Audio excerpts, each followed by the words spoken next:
Hello loves, and welcome to my channel, or welcome back if you're a returning guest. My name is Saida, and I've been telling my testimonies of the different things that I've been through in my life. So before last week I did a testimony and I talked about the time when I was held up, and during that video I mentioned that it was one of the times that I was held up. So I didn't realize that I had been held up this many times in my life, and it's actually not good, like, wow, like how did I get held up all these times? But as I was doing that video, and when I was listening to it, it reminded me of a few other times that I had got held up. And of course those are testimonies too, because I'm still alive. And each time that I was held up was with a actual real gun, and there was bullets in there, and I literally could have been shot. And thank God that I wasn't. And so I was like, well, let me just go back and talk about those times then, because I didn't realize that it had been so many times that I was held up. So my ear is like clogged, so I can't really hear that good. So I hope I'm not yelling, but like I can't wait till my ear is not clogged anymore. I think it's like allergy or something. But anyway, so basically when I was young, I was like, I believe I was around 3 or 4. And so I haven't told a lot about like my family and things like that, so I won't say too much information about them right now.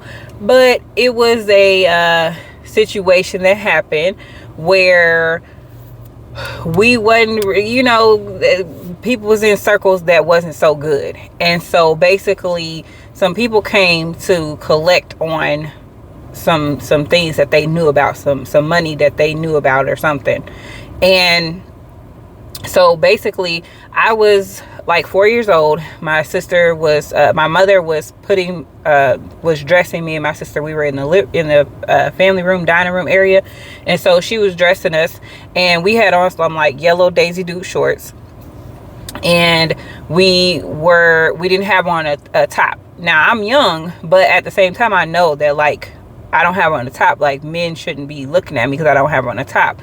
So I see down the block, like about a block away, I see 2 guys walking. One of them is wearing, I could still remember to this day, one of them is wearing a red shirt with braids. He's light skinned, and the other one is dark skinned, and he had on all black, and he had a low haircut.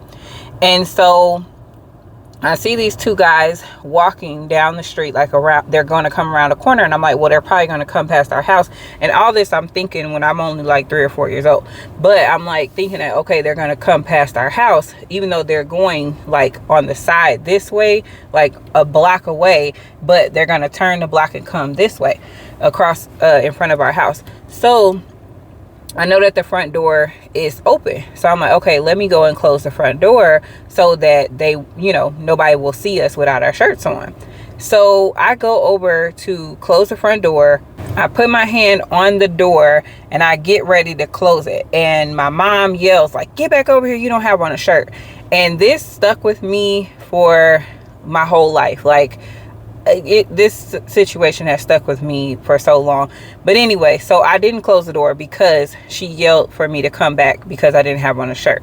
And so I went back over to where she was, and the guys, they turned the corner and they came down and they came straight in our door, came in the house, guns pointed, real guns. It was me and my younger sister and my mom and my great grandmother, and I'm not sure who else could have been there. I don't think it was other people there, and maybe that's the reason why they did it at the time that they did it. I don't know. But anyway, so they come in the house and they're pointing the guns. And so my mom is yelling and screaming. She's like, oh my gosh, oh my gosh. So she's crying and stuff. She's like, don't hurt my babies, don't hurt my babies. I don't even remember if she got a chance to put the shirt on us or not. And so but they're pointing the gun. She's like, stop pointing the gun at my babies, and so they're going back and forth or whatever, and they're like asking for the money because they know that there was money there. So they're pointing the gun. They're like, oh, I think one of my uncles was there, because they took him, he might have been asleep or something, and they took him and like tied his hands behind his back and put tape on his mouth and they tied his hands with tape behind his back. And so I think he was the only male that was there, and then it was just my mom and my great grandmother at the time. So anyway, yeah, so they came in, they, you know, pointing guns, like real guns at us, like, you know, like, give me the money or else somebody's about to get shot or whatever. And there was, you know, I don't want to say too much about the whole situation, but the people weren't really involved in the best things, and so they had reason to suspect that there was money there that was really, you know, supposed to be there. So anyway, they were just being, you know, just cussing and just, you know, like threatening to hit people with the gun and stuff like that, and threatening to shoot people or whatever. And then I noticed like they gave them maybe some jewelry, gave them some little money that, you know, some people had like stashed away, like little bit of money here, a little bit of money there, some jewelry, like some real jewelry and stuff, gold jewelry and stuff. And then they left by the grace of God, because, you know, they did not get what they came for. And like I said, there was reason to suspect, and, you know, so they didn't get what they came for, but thank God that they did not shoot and kill us, because I've seen movies and I've heard lots of other stories where, you know, people have gotten shot and killed, especially like they could have definitely taken us or threatened to shoot us, because that would have been a way to get the money. So I'm grateful that they did not. So that was one of the times when I was like really young that I remember that I was held up again, you know. And it really stuck with me for a long time, because I always felt like if I would have just closed the door, and locked the door, maybe they wouldn't have came in, you know. And that's a lot of responsibility for someone who's 3 or 4 to carry, to think that like if I would have just, my hand was on the door, and because I didn't have on a shirt, I didn't close the door. And so for years and years I carried that, like I should have just closed the door. I should have just locked and closed the door, and then they wouldn't have been able to come in. Because my intention was to close it and lock it, you know. And so yeah, it stuck with me for a long time, and it's even now, you know, all these years later, it's still hard to think about and to talk about, because I'm just like, I wish I would have closed the door. But at the same time, it wasn't my responsibility, and I wasn't the one who, you know, brought them there for what the purpose that they were coming for and all of that. So I was a kid, nothing really that I could do. Okay, so that's scenario 1, or situation 1. And then number 2, I think, was like the situation where I just told on the last video, where I was walking, some guys jumped out of the bushes or whatever. Please listen to that video if you haven't listened to it yet. But basically, yeah, I was walking at like 8 or 9 at night to go meet my cousin. Some guys jumped out of the bushes and they held us up at gunpoint. So that was like situation number 2, I believe. And then number 3 was, and I don't know if it's like in order of how they actually went, but there was another situation where I was leaving from work one day. It was a blizzard. I mean, a horrible blizzard. Like you literally could not even see in front of you, because like the snow was just snowing so bad. And all of a sudden, like I make it over. I got my snowsuit on.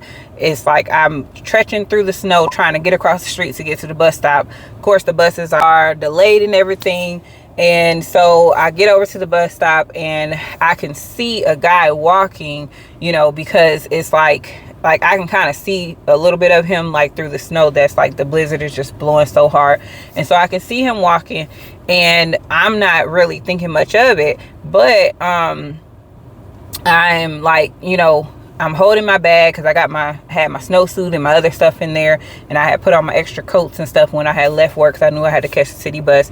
And so I'm holding my bag, and he's walking, and he's like trying to hold his head down and cover his face because, you know, like the snow is like so bad. So I'm just thinking he's just out here walking. All of a sudden, all I know is there's snow flying everywhere, and he runs up and he grabs my bag and he takes off running. And I'm like, oh no. And I'm like, oh my gosh. I'm like, I got the money on me. I got the money on me, which I didn't really have much money, but I did have some money on me. But also, I wanted my bag back, and I also had pepper spray, and so I was like, I got the money on me. I got the money on me. I was like, and so I was like, oh, I had grabbed the pepper spray and I had it ready. I'm like, I got it right here. I got it right here.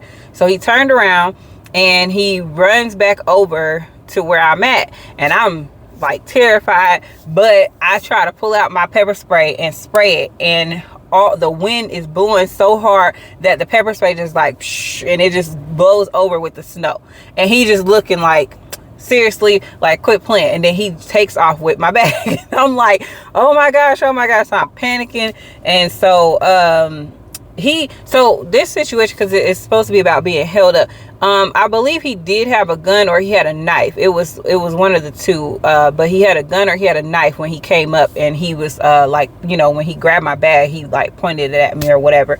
And so somebody saw the situation, and so they pulled over, and I'm thinking it's one of my friends. And so I'm like trying to open their car door to get in the car, like, he's over there. And they're like terrified, like, you ain't getting in my car, but I'll call the police for you.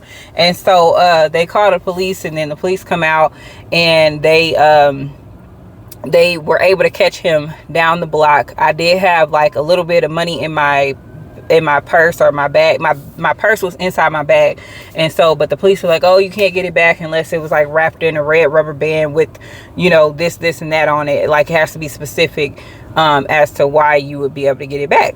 So I'm just like, he didn't took my bag, took my money, but you know, I'm not gonna act like I was so like goody two shoes. I definitely, you know, we all reap what we sow, and there was things that I may have did that could have caused like this type of situation to happen at this particular time, but I won't go into that. But and it wasn't anything like, I didn't go up and rob anybody or anything like that, but I just, you know, like, things can happen, especially you putting yourself in like situations. I was getting off of work, so it wasn't like I was out doing anything crazy, but yeah. And so anyway, they caught him, and then he ended up going to court, and basically they said not guilty due to reason of insanity.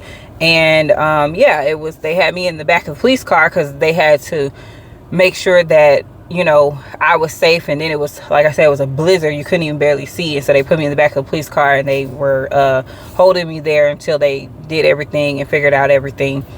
And then I believe the next time, or that it could have been this time, could have even happened before that. But I also told the video about, so as far as I can remember, the other time was what I already talked about on episode 20, caught in the act, almost shot. So that situation, you know, go back and listen to that video as well. But basically, you know, caught in the act, almost shot. That's what happened. But we were in the middle of getting busy and almost got shot, got held up or whatnot. So yeah, definitely go back and listen to that if you get a chance or whatnot, because I actually tell like what happened with that, because it was pretty embarrassing. But at the main thing is that, you know, thank God that we survived and we didn't get shot. And so as of now, those are like the 4 times that I remember that I have been held up.